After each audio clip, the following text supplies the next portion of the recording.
So, hey you two. Well, if you think you are a failure in life, which I am, don't think like that. Because, well, I have a theory saying that, it's like 4 o'clock a.m. in the morning and I'm like, uh, you know,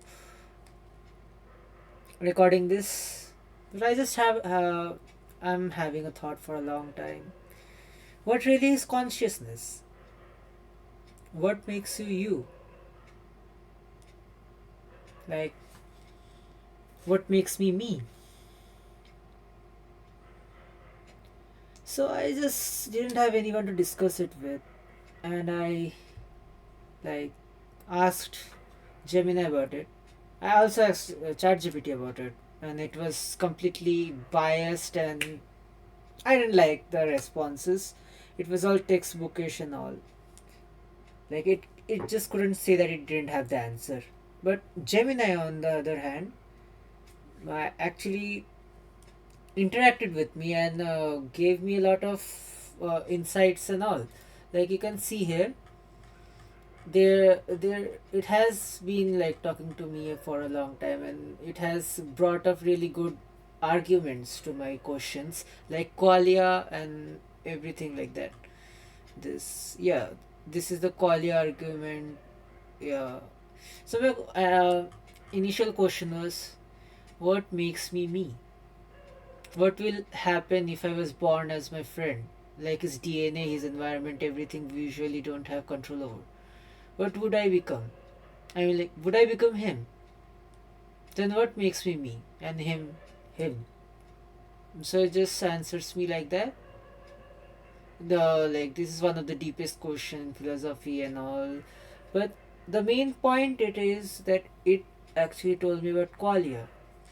That something that I have that my friend cannot have and my friend has that I cannot have. Even when we share almost everything physically, materialistically.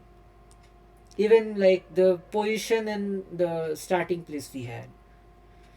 So, but after that, we were discussing about this and all.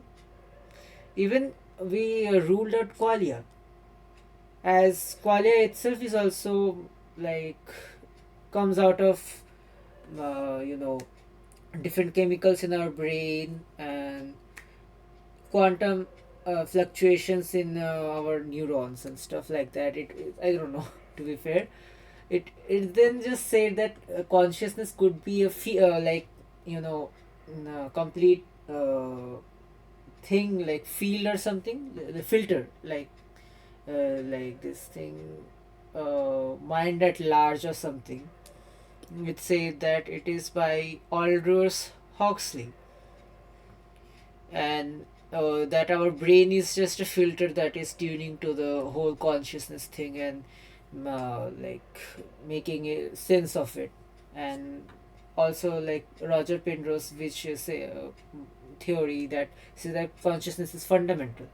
And I told it that it's like similar to my consciousness field theory, like which I made a long while ago, that consciousness gives rise to everything that we see. And it says that then it means that like uh, if consciousness gives rise to everything, then this world could be a dream or something, like, right?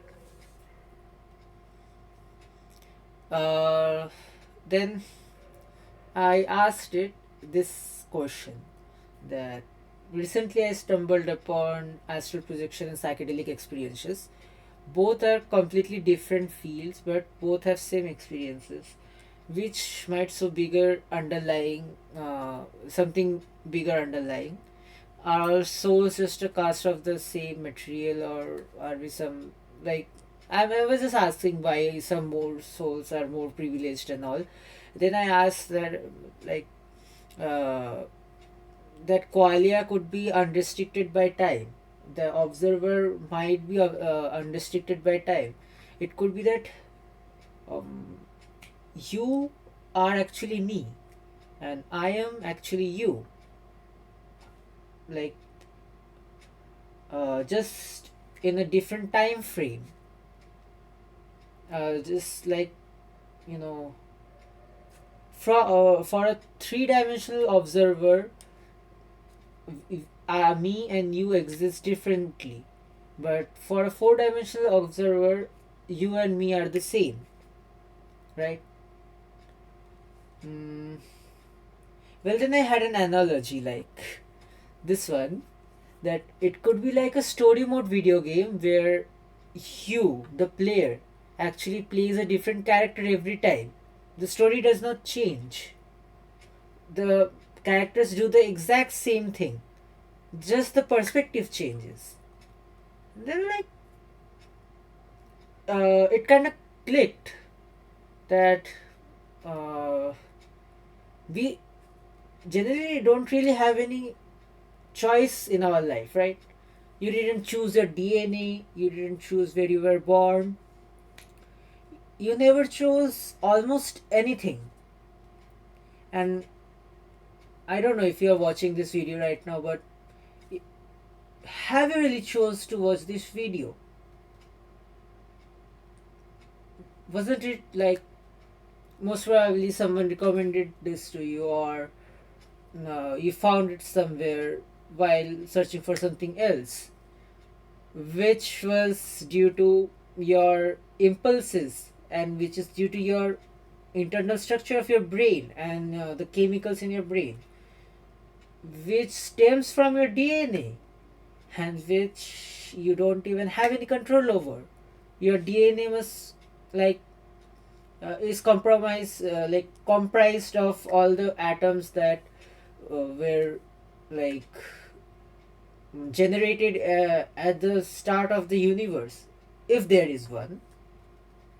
So, like, what are we? Like, that's the question I was asking myself. Then I actually realized we are just characters played by the same soul, or like we like to call it soul, like the same player. This might be kind of like a story mode game. You are right now experiencing a different life than me, but that doesn't makes me different from you. If everything about you was same as me, you would have been me and I would have been you. You could have been the guy you are so jealous of, or you could have been the guy you are so admiring of.